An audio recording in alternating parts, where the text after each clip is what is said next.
दोस्तों नमस्कार। तो दोस्तों आज हम लोग जिस विषय पर बात करेंगे वो है कि कैसे एक भिक्षा मांगने वाले की, एक भिखारी की हवस किसी खुशहाल, किसी प्रगतिशील देश को कैसे तहस नहस कर सकती है।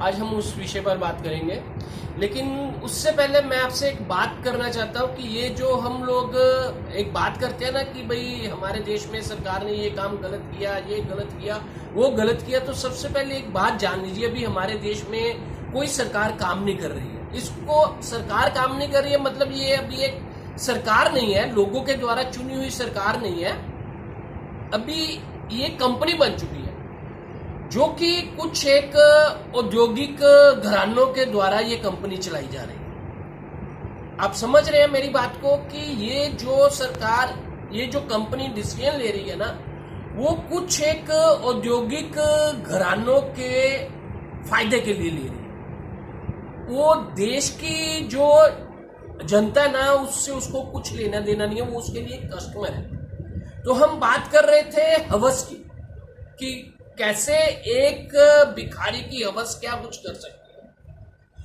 तो दोस्तों मैं बात शुरू करूंगा हमारे देश का जो सबसे बड़ा औद्योगिक घराना ना, अंबानी खानदान, उनके पिताजी धीरूभाई अंबानी, उन्होंने वो सिल्वर स्पून पैदा नहीं हुए थे, उन्होंने अपनी लाइफ में आगे आने के लिए बहुत मेहनत की, लेकिन जो उनके बच्चे हैं ना वो सिल्वर स्पून पैदा हुए। जब भी वो पैदा हुए तो उनके बाप ने उनके लिए इतना कमा दिया था कि वो जिस भी दुनिया की चीज पे हाथ रखेंगे ना वो उनको उसी समय हासिल हो जाएगी। तो वो सिल्वर स्पून पैदा हुए थे, तो उन्होंने अपनी लाइफ में पैदा होते ही जिंदगी का सब सुख, सब खुशियां देखी। तो उनको भी एक हवस थी पैसा कमाने की, उनकी हवस थी, उनका एक नारा था, कर लो दुनिया मुट्ठी में।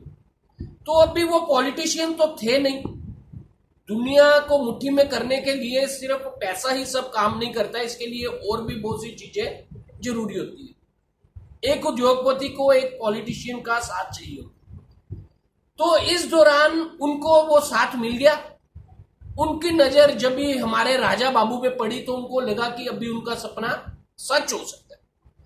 तो हमारे राजा बाबू, तो आपको मालूम है वो अपने मुंह से खुद ही बोलते हैं कि भाई मैंने 40 साल भिक्षा मांग के खाया है, मैं भिखारी हूं, एक मैं बहुत गरीब घराने से। तो उस टाइम पे उनको भी एक हवस थी, जब भी वो दुनिया में ये सब कुछ देखते थे ना तो उनके मन में हवस पैदा हुई पूरी दुनिया को घूमने की, ऐशो आराम की।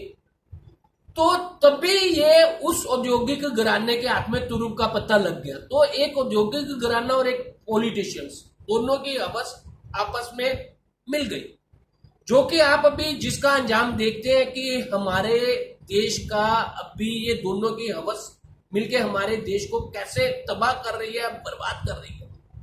तो दोस्तों मैं आपसे ये गुजारिश करना चाहता हूं कि आप इस बात को समझो, दूसरों को समझाओ कि आंखें मूंद के मत बैठे रहो।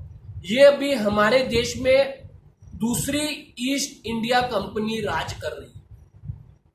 और सबसे मेन बात यह है कि आने वाले टाइम में अभी ये जो लड़ाई है ना, अभी कुछ इलेक्शन वगैरह का सिस्टम नहीं होएगा, अभी कोई पक्ष विपक्ष में लड़ाई नहीं होगी, ओपोजिशन पार्टीज कुछ नहीं है। अभी जब भी ये जो लड़ाई है ना ये होएगी उस कंपनी के बीच में और देश की जनता के बीच में। ये इस बात को आप समझ लीजिए। अभी कल मैं आपसे इस टॉपिक पे बात करूंगा कि किस तरह से ये जो पॉलिटिशियंस हैं, ये जो कंपनी के एम्प्लॉइज हैं, उस कंपनी के उद्योगपति घरानों को कैसे फायदा पहुंचा रहे हैं। जय हिंद।